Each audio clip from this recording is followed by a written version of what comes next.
Imagine your entire life changing with just one conversation. A single talk can lead to a promotion or a missed opportunity. It can win an argument or leave you ignored. This skill is called strategic communication. It allows you to think fast and talk smart. Every day you are in communication battles. You face them in meetings and negotiations. You face them in casual chats and texts. Right now, most people are losing these battles. They stumble over their words.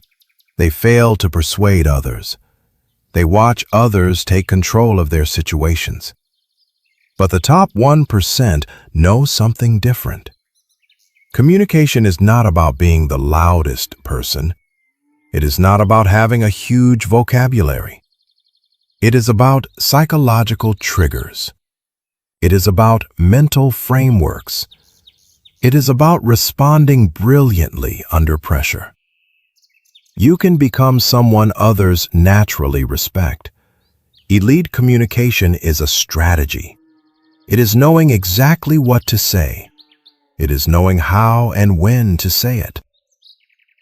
You can gain a strategic advantage, and you can communicate with total precision. Now, most people think talking is the key, but elite communicators know it is about processing.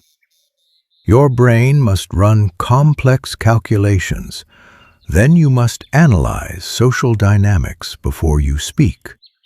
Then you must predict responses and select a strategy. And the difference is processing speed. Your brain receives millions of pieces of data, and most people only process a tiny fraction of it. They miss 99% of the useful data. Now, masters train themselves to capture more. They use contextual awareness, and they focus on more than just words. Now they read body language and vocal tones, and they look for micro-expressions and power structures, and they look for hidden motivations, and they ask what a person is really trying to achieve, and they ask what is not being said, and they look for fears and pressure points. Now this requires training your brain for multiple channels. Now you should practice 3-layer listening.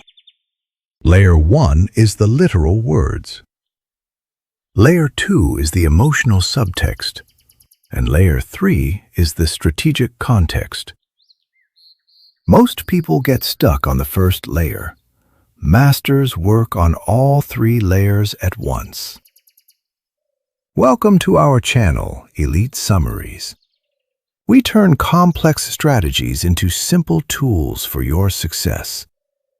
If you want to master your world, please subscribe and join us. Now let's dive back into the secrets of elite communication. You need to develop pattern recognition. Think of your brain as a database of styles.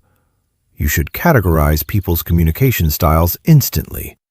You predict their likely responses and adjust your approach to fit them. Some people need to feel important. Some respond to logic while others need emotion. Analytical people want data and evidence. Relationship people need to feel heard. Results-driven people want bottom-line facts. Creative people respond to stories and possibilities. The more patterns you see, the better you can talk. You must also use predictive processing. Masters are always 3 moves ahead. They anticipate objections and prepare answers. They think like chess players. They position themselves advantageously. You should run mental simulations before meetings. Think about the likely challenges you will face. Plan how to guide the talk back to your goals. This makes you look fast, even though you are just prepared. You must also manage your own emotions. Maintain emotional overhead at all times. Do not let others control your feelings.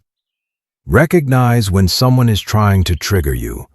Use emotional granularity to identify your feelings. Are you frustrated or just disappointed? Is the other person anxious or defensive? Precision helps you respond strategically. You must develop response flexibility. Have dozens of different approaches ready. Shift from logical to emotional as needed. Move from collaborative to authoritative. Be strategically adaptive to the room. Like a driver changes gears, you must change styles. Use a large toolkit of strategies. Human beings run on predictable mental software. True influence happens at the subconscious level. You can use psychological triggers to bypass resistance. The first trigger is reciprocity. People are wired to return favors. It works best when it is unexpected. Become useful to others before you need anything. Share info or offer sincere compliments. Give your full attention to others. Your giving must feel genuine and not like a trade. Later, they will feel compelled to help you. The second trigger is social proof. People look to others to see how to act. Show them what others like them have already done. Use stories of people they respect. The proof must match their identity. If someone is cautious, show them other cautious winners. The third trigger is commitment. Once people take a position, they want to stay consistent. Lead people to convince themselves. They ask questions that make them state their goals. Then they will find it hard to refuse your suggestions. You are helping them see what they already believe. The fourth trigger is authority. People defer to perceived expertise. Authority is about demonstrated competence. It is about confident communication. Master your subject matter thoroughly. Speak with conviction and use specific data. Use declarative statements rather than suggestions. Authority is seen through certainty and not volume. The fifth trigger is scarcity. People value what is limited. Do not use cheap scarcity tricks. Highlight the unique aspects of an opportunity. Show the costs of delaying a decision. Help people see real-time sensitivity. The sixth trigger is liking. People say yes to those they like. We like people who are similar to us. Find genuine commonalities and points of connection. Give authentic recognition to others. Position yourself as an ally and a problem solver. The final trigger is loss aversion. People fear loss more than they value gain. Help people understand what they will lose if they do not act. Do not use fear-mongering. Help them see the cost of doing nothing. Show how things will deteriorate if they wait. This makes taking action feel necessary. Strategic listening is a secret weapon. The most persuasive people are great listeners. They use their ears as tools of influence. While others wait to talk, masters gather intelligence. They build rapport and position themselves. Listening is an active process of analysis. You are mining for motivations. You are identifying pressure points. You are collecting ammunition for your arguments. Every talk is an intelligence operation. Use emotional archaeology to find real drivers. Dig beneath the surface of the words. A complaining person is revealing their fears. They may be showing a need for recognition. Listen for emotional markers in their voice. Notice when their energy changes. Watch for topics that make them speak faster. These patterns reveal their true priorities. Use value archaeology to find their hierarchy. Discover if they value security over progress. Listen for what they brag about. Their complaints reveal their unmet values. Map their authority structure as well. Find out who they need approval from. Understand who influences their thinking. Listen for the sources they quote. Align your arguments with their tribes. Use strategic questioning that feels natural. Avoid questions that feel like an interrogation. Use an excavation sequence. Start with broad, open questions, then narrow down to specific follow-ups.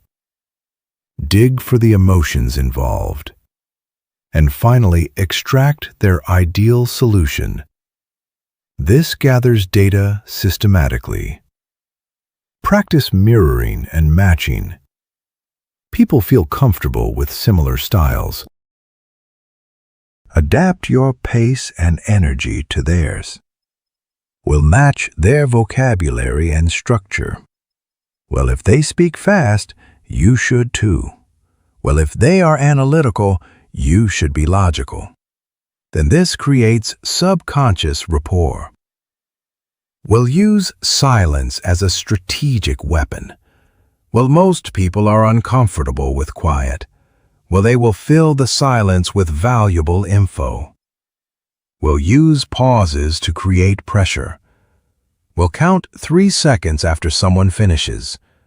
Well, they will often add more details. We'll resist the urge to clarify too soon. Silence is powerful in negotiations. We'll listen for lies and omissions. Well, people rarely lie outright, but they skip details. We'll watch for unusually defensive responses. We'll notice what they are not saying. Well, what obvious questions are they avoiding? Well, what details are they skipping over? Listening transforms every talk into an advantage. Confidence is an invisible force. Well, it determines if people listen or dismiss you. What it shows if you are a leader or a follower. Confidence is a set of behaviors you can learn. It is about projecting competence and certainty. You can do this even when you feel uncertain. Confidence is performed rather than felt. Start with your voice patterns. Your voice shows your status and competence. Do not speak too fast when nervous. Avoid ending statements like questions. Stop using filler words like and like. Lower your pitch slightly for authority. Slow your pace to make your words seem valuable. Use strategic pauses to think. This signals certainty to others. Use precise word choices. Avoid vague generalizations. Use numbers and data to quantify points. Use active voice and declarative statements. Replace weak phrases with strong ones. Instead of saying, "I think," say the effective approach is. Instead of, "I will try," say, "I will." This signals competence to the subconscious. Use strategic body language. Do not use defensive or submissive postures. Avoid crossing your arms or fidgeting. Take up appropriate space to show power. And keep your shoulders back and chest open. And maintain steady eye contact with others. And use purposeful gestures to support your words. And keep your feet firmly planted when standing. And practice strategic vulnerability.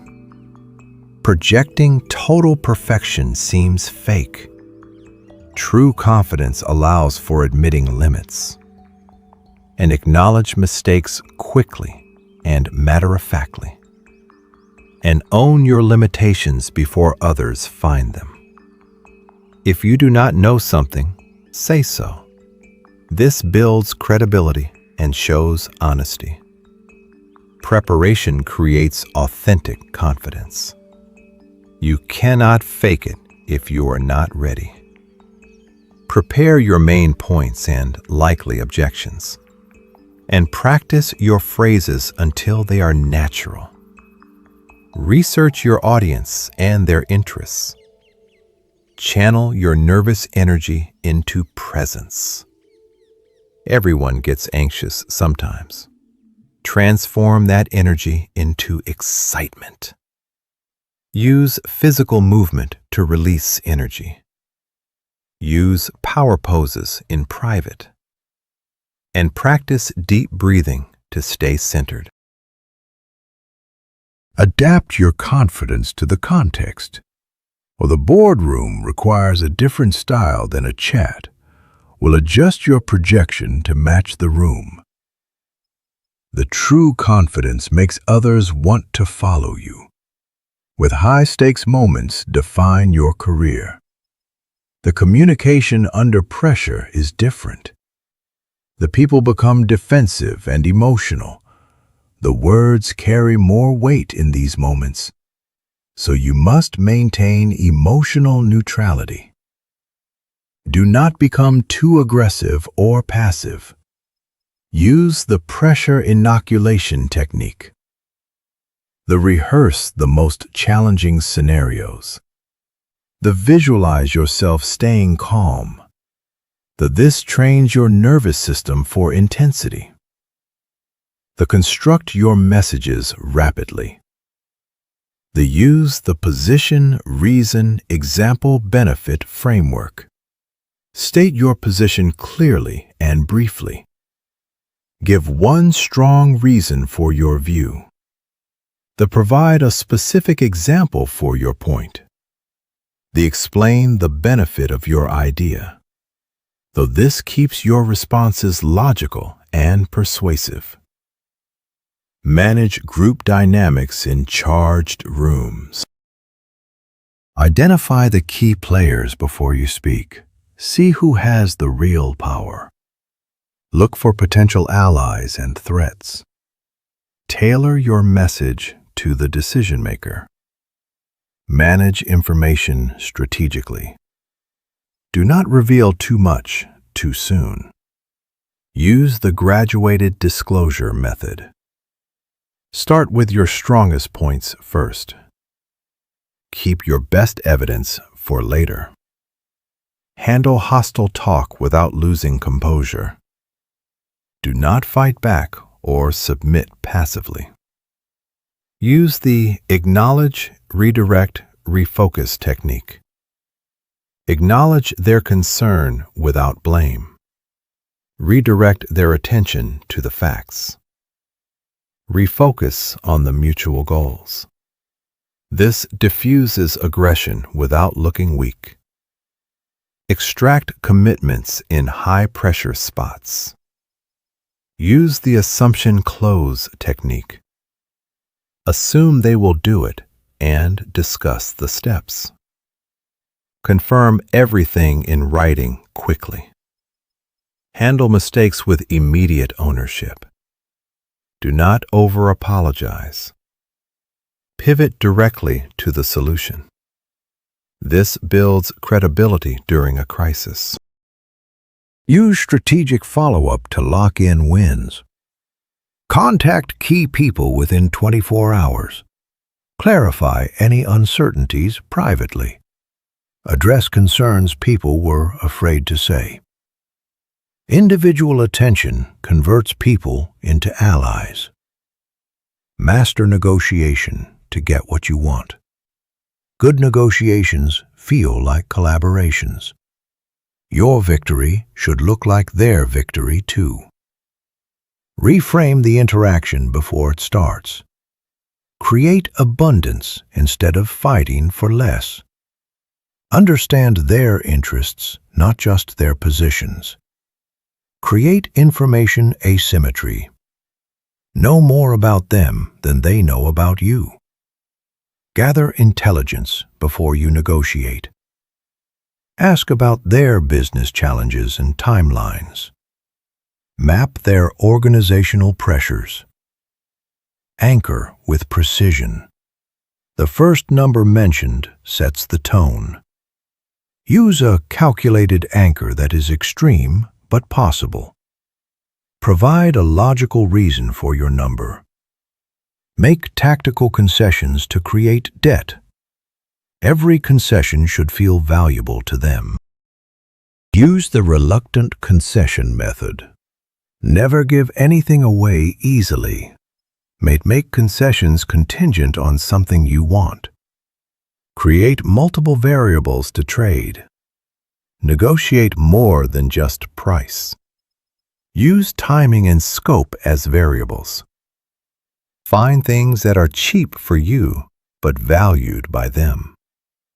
Manage deadlines strategically. Understand their real-time constraints. Do not be pressured by artificial urgency. Handle objections to strengthen your case. Use the validate, isolate, reframe technique. Validate their concern first. Isolate the objection to find the real issue.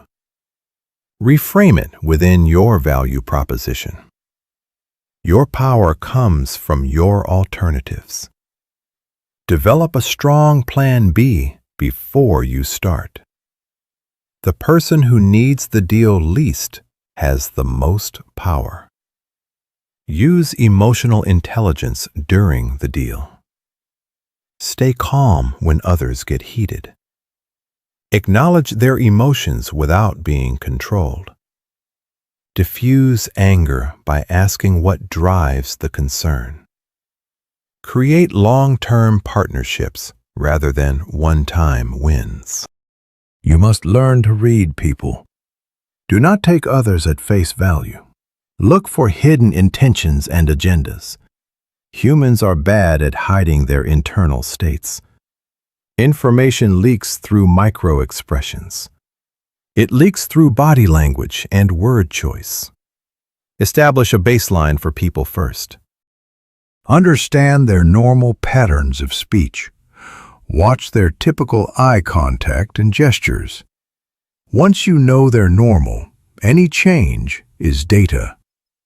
Look for micro-expressions that flash for seconds.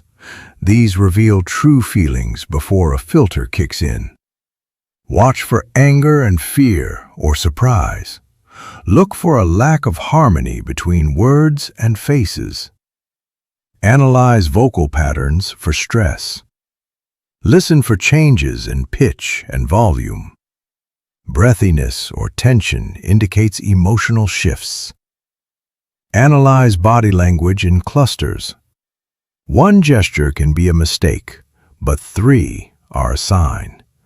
Look for signals that align together. Defensiveness shows as crossed arms and leaning back. Interest shows as leaning forward and open gestures. Listen to their linguistic patterns. Notice if they use visual or emotional words. This reveals their internal processing style. Spot deception by watching for self-touching. Look for stories that lack specific details. Watch for an increase in qualifying language. Map group dynamics to see real power. Watch who speaks first and who others look to. See whose ideas get built upon and whose are ignored. This shows the real decision-making structure. Use motivation archaeology to find deep drivers. Ask what success looks like to them. Ask what keeps them up at night. Adjust your reading for cultural differences. Some cultures communicate indirectly as a sign of respect. Do not mistake a different baseline for a lie. Conflict is actually useful information. It reveals unmet needs and hidden tensions. Do not avoid conflict, but transform it. Conflict is rarely about the surface issue. People fight about respect and fairness. Address the underlying drivers first. Maintain your composure under fire.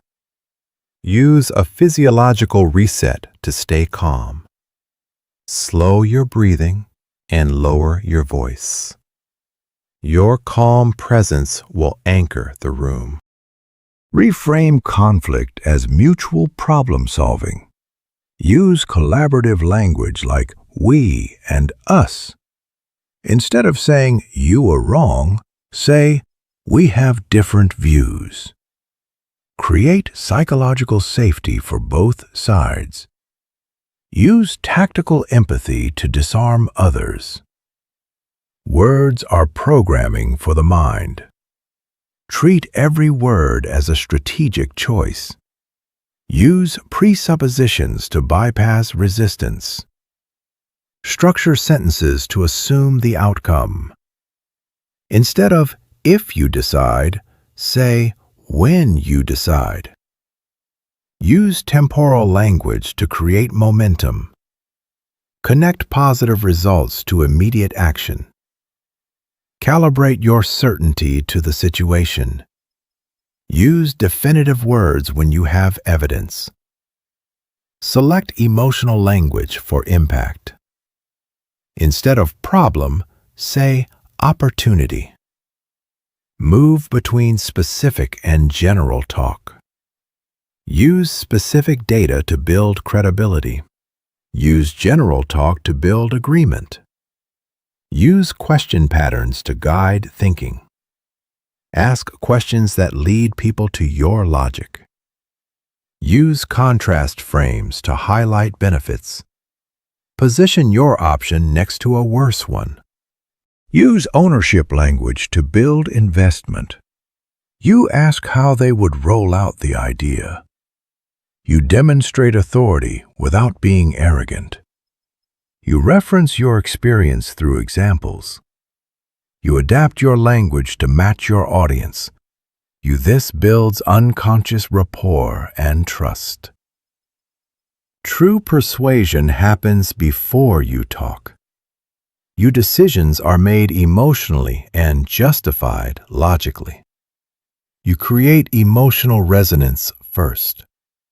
You position your ideas as a path to their desires. You preempt resistance by addressing fears early. You orchestrate social proof with similar stories.